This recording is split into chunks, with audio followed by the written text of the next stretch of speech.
मेरा 16 साल का भाई मेरे कमरे में सोने लगा था। जब से वह मेरे कमरे में सोने लगा तब से मुझे अपने शरीर में बदलाव महसूस होने लगा। अचानक मेरी पीठ के निचले हिस्से में दर्द होने लगा। मेरे भाई ने मुझे अस्पताल नहीं जाने दिया। एक रात मैं सोने की नाटक कर रही थी, तभी आधी रात को मुझे अपने शरीर पर एक भार महसूस हुआ। मैंने नाइट लैंप जलाकर देखी तो वहां मेरा 16 साल का भाई था। वो मुझे मेरी शादी से पहले ही एक पति का अनुभव दे रहा था।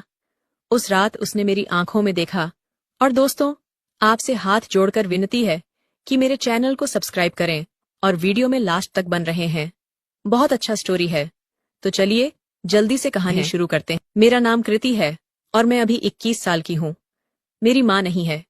जब मैं 6 साल की थी तो मेरी माँ चल बसी थी। तब से आज तक मेरे पिता ने ही मेरी देखभाल और परवरिश की है। पिछले 7 दिनों से पिताजी अपने ऑफिस की काम के कारण शहर से बाहर गए थे। आज पिताजी 7 दिन के बाद घर लौटे। पिताजी अकेले घर नहीं आए थे, एक औरत भी उनके साथ थी। उस औरत से शादी करके ही पिताजी उसके साथ घर आए थे। लेकिन आज उस औरत और पिताजी का अवतार कुछ अलग ही था। दोनों के गले में नेकलेस था। पिताजी ने घर की नौकरानी मालती को दरवाजे से ही आवाज दिया। उसे पूजा की थाली लेकर दरवाजे पर बुलाया। मालती ने पिताजी और उस औरत की आरती उतारी। जब वह दोनों घर आए तो पिताजी ने कहा, रिया, यह तुम्हारी माँ सौम्या है। हम दोनों अब शादीशुदा हैं। पिताजी की शादी हो गई थी। मुझे इससे कोई दिक्कत नहीं थी, क्योंकि आज तक पिताजी ने कभी अपने बारे में सोचा ही नहीं था। वह अभी इतना बूढ़ा भी नहीं हुए थे। अभी वह 40 साल के थे। मैं भी कब से उनको फोर्स कर रही थी कि पापा, आपको दूसरी शादी कर लेनी चाहिए। पिताजी को वह औरत बहुत ही प्रिय थी। ये बात उन्होंने मुझे नहीं बताई। हालांकि पिताजी की उस औरत से शादी हो जाने पर मुझे बहुत खुशी हुई, क्योंकि मेरे पिताजी की दूसरी बीवी सौम्या अब मेरी माँ बन गई थी। पिताजी और मेरी नई माँ को घर आने के 10 मिनट के बाद एक लड़का हाथ में 2 बैग लेकर घर आया। मैं इससे पहले उस लड़के को कभी नहीं देखी थी। मैंने उससे पूछा कि वह कौन है, तो लड़के की जगह पिताजी ने मुझे जवाब दिया। उन्होंने कहा, यह तुम्हारा छोटा भाई है और इसका नाम रोहन है। ये सौम्या की पहली शादी से हुआ बेटा है। यानी अब मेरी नई माँ के साथ साथ अब रोहन भी हमारे घर में रहने वाला था। तो मैं पिताजी से बोली, पिताजी, यह मेरा छोटा भाई है या बड़ा? क्योंकि इसे देखने पर मुझे छोटा नहीं लगता। पिताजी ने कहा कि रोहन अभी 16 साल का है और तुम 21 की हो, तो यह तुम्हारा छोटा भाई ही हुआ ना। मैंने भी उसे अपना छोटा भाई ही मान लिया। उसके चेहरे पर जोश था, इसलिए वह मुझे छोटा नहीं दिख रहा था। रोहन बहुत शांत दिख रहा था, लेकिन मुझे नहीं पता था कि वह वैसा नहीं था जैसा वह दिखता था। मैंने सोचा कि वह 16 साल का लड़का है, लेकिन मुझे नहीं पता था कि यह इतना फास्ट होगा। तब रोहन ने मुझसे ज्यादा बात नहीं की थी। पिताजी ने ही उससे मेरा परिचय कराया था। तब वह बस मुझे देखकर मुस्कुराया। हमारे घर में 2 कमरे थे और एक किचन। घर में एक कमरा मेरा था और एक पिताजी का था। अब मेरी नई माँ पिताजी के साथ उनके ही कमरे में रहती है। पिताजी ने मुझसे कहा था कि तुम रोहन को अपने कमरे में ही रख लेना। मुझे रोहन को अपने कमरे में रखने में कोई दिक्कत नहीं थी, लेकिन वह मुझे शर्मिंदा कर रहा था, इसलिए वह अपने माँ के कमरे में ही रहता था। एक दिन रात को खाना खाने के बाद पिताजी मेरे कमरे में आए।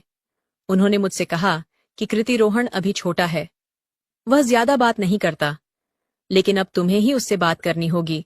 अब से तुम दोनों हमेशा एक साथ ही रहोगे। रोहन रोज अपनी माँ के पास ही सोता है, जिसकी वजह से मैं अपनी पत्नी के साथ ठीक से समय नहीं बिता पा रहा हूँ।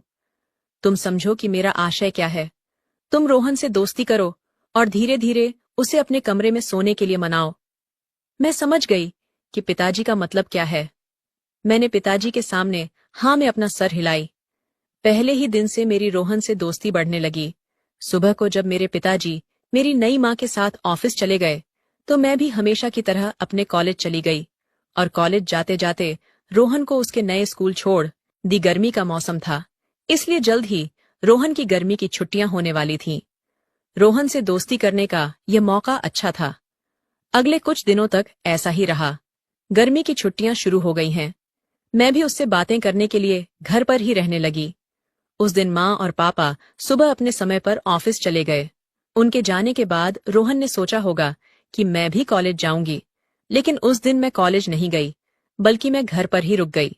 सुबह 10 बजे तक मैं घर का सारा काम कर ली थी। रोहन पिताजी के कमरे में बैठकर वही किताब पढ़ रहा था। मैं उससे बातचीत करने के लिए अपने माता पिता के कमरे में गई। मुझे देखकर रोहन ने बस एक प्यारी सी मुस्कान दिया और फिर से अपनी गर्दन नीचे करके किताब पढ़ने लगा। मुझे वह बहुत शर्मीला लड़का लग रहा था। मैं उसके पास गई और उसके हाथ से किताब ले ली। फिर भी रोहन कुछ नहीं बोल रहा था। मैंने उसे कहा, रोहन, जब से मैं इस कमरे में आई हूं, अगर मैं तुम्हें थोड़ा भी छेड़छाड़ न करूं तो तुम मुझसे बात करने को भी तैयार नहीं हो। मुझे लगता है तुम मुझे अपनी बड़ी बहन नहीं मानते हो। मेरे कहने के बाद रोहन ने सिर्फ सिर हिलाया। मैं उससे फिर से बात करना शुरू कर दी। मैं उससे बोली, भाई, गर्मी की छुट्टियां पढ़ाई के लिए नहीं है, बल्कि उछल कूद करने के लिए भी है, और तुम हो कि छुट्टियों में भी पढ़ रहे हो। चलो हॉल में बैठो और कोई मूवी देखो। उस वक्त रोहन ने मुझसे कहा, मैं अभी मूवी देखने के लिए जवान नहीं हुआ हूं। रोहन की बात सुनकर मैंने उससे कहा, अरे वाह छोटू, आप बोल भी सकते हो मेरे। इतना कहते ही रोहन मेरी बात पर हंसने लगा। फिर मैंने उसका हाथ पकड़ लिया और उसे पकड़कर हॉल में ले आई। फिर टीवी चालू की और कार्टून देखने लगे। मैं उससे छोटी छोटी बातें करती थी। वह मेरे बातों का जवाब देने लगा था। अब धीरे धीरे वह मेरे साथ घुल मिल रहा था। अब दिन में जब भी मेरे माता पिता घर पर नहीं होते तो मैं उसके साथ रहती। वह बाहर लड़कों के साथ बैट बॉल खेलता था और कभी कभी मैं उसे कैरम भी सिखाती थी। जल्दी हम दोनों दोस्त बन गए। उस दिन मैं रोहन से बोली कि अब हम दोस्त बन गए हैं, आज से तुम अपने माता पिता के कमरे में मत सोने जाना। उसने कहा, नहीं नहीं, मैं अपने माँ के साथ ही सोऊंगा। मैं चाहती थी कि छोटू माँ पिताजी के कमरे से बाहर चला आए, क्योंकि उनके बीच की दूरियां खत्म हो जाएं। फिर मैंने छोटू से कहा कि तुम अपने माता पिता की चिंता मत करो, मुझे भी अपने कमरे में अकेलापन महसूस होता है। अब यदि तुम एक दोस्त के रूप में मेरे कमरे में आते हो तो मैं तुम्हारे साथ अपना कमरा साझा करने के लिए तैयार हूं। इसके लिए तुम्हें माँ पिताजी से बात करने की कोई जरूरत नहीं है, क्योंकि पिताजी भी चाहते हैं कि तुम मेरे कमरे में सो। अगले दिन रात को खाना खाने के बाद रोहन मेरे कमरे में आया। तब मैं अपने कमरे में बिस्तर लगा रही थी। तभी माँ भी मेरे कमरे में आ गई। माँ ने छोटू से कहा, सोने का समय हो गया है, वैसे भी तुम अभी कृति के कमरे में क्या कर रहे हो। माँ की बात सुनते ही छोटू डरने लगा। मैं समझ नहीं पा रही थी कि वह उनसे इतना डरता क्यों है। उस वक्त मैंने माँ से कहा कि माँ, आज से छोटू मेरे ही कमरे में सोएगा। तभी माँ बोली, नहीं नहीं, यह तुम्हें परेशान करेगा, सोने नहीं देगा। फिर मैं माँ के करीब जाकर उनके कानों में कही कि माँ, जब से आपकी और पिताजी की शादी हुई है तब से आप अपने पति को ठीक से समय नहीं दे पाती होंगी, लेकिन अब से आप चिंता मत करना। छोटू मेरे साथ मेरे कमरे में ही रहेगा। वह उसे अपने साथ कमरे में ले जाने के लिए दबाव बना रही थी। माँ को पिताजी के साथ कुछ अच्छा समय बिताने का मौका मिल रहा था, लेकिन माँ ऐसा नहीं चाहती थी। वह छोटू को अपने कमरे में ले जाने लगी, लेकिन मैंने उसे रोक दिया। जब हम बात कर रहे थे तभी पिताजी वहां आए। पिताजी ने भी छोटू को मेरे कमरे में सोने के लिए कह दिया। तभी माँ ने पापा की बात सुनी। बात खत्म करते ही पिताजी चले गए, लेकिन माँ जाते जाते मेरे कान में फुसफुसाई। वह मुझसे कहने लगी, कृति, यदि तुम छोटू को अपने कमरे में रखने के लिए इतनी जिद करती हो तो मुझे कोई आपत्ति नहीं है, लेकिन सावधान, वह भी अब बड़ा हो रहा है। मैंने अपनी माँ की बातों को दिल पर नहीं लिया। मैंने सोचा कि उसने किसी सामान्य बात के लिए ऐसा कुछ कहा होगा, लेकिन मुझे इस बात का अंदाजा नहीं था कि मुझे इसका ऐसा अंजाम भुगतना पड़ेगा। मुझे क्या पता था कि छोटू मुझे मेरी शादी से पहले ही मुझे मेरे पति जैसा अनुभव देने वाला है। उस रात छोटू मेरे कमरे में मेरे बिस्तर पर सो रहा था। सो जाने के कुछ देर बाद मुझे अपने शरीर पर किसी का हाथ महसूस हुआ। मैं तब गहरी नींद में सो रही थी, लेकिन मुझे अपने शरीर पर किसी का हाथ महसूस हो रहा था। फिर मैंने अपनी आंखें खोली और तभी छोटू अपना छोटा सा हाथ मेरे शरीर से दूर कर दिया, लेकिन थोड़ी देर बाद उसने फिर मुझ पर हाथ रख दिया। मुझे लगा कि उसे अपनी माँ के शरीर पर हाथ रखकर सोने की आदत होगी। फिर भी वह मेरे सामने मेरा छोटा भाई था। छोटा भाई होने के नाते मैंने इसे नजरअंदाज कर दिया और मैंने उसके बाद उसका हाथ अपने शरीर से नहीं हटाया। फिर अगले दिन रात के 2 बजे अचानक मेरी नींद खुली तो मैं अपने बगल में छोटू को देखी तो नजर नहीं आया। फिर मैंने किचन और बाथरूम देखी, वहां भी नहीं था। फिर मैं माँ और पिताजी के कमरे की तरफ बढ़ी तो मैंने छोटू को अपने माता पिता के कमरे में झांकते हुए पाया। मैं सोच में पड़ गई कि इतनी रात को वह अपने माता पिता के कमरे में क्या देख रहा है।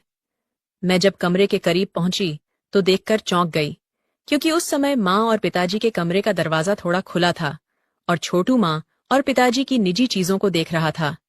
फिर मैंने उसका हाथ खींच लिया और उसे कमरे से दूर धकेल दिया। मैंने उसे कहा, क्या तुम पागल हो गए हो? छोटू, वे आपके माता पिता हैं और इस समय आपको अपने माता पिता के कमरे में ताक झांक करना बिल्कुल भी शोभा नहीं देता।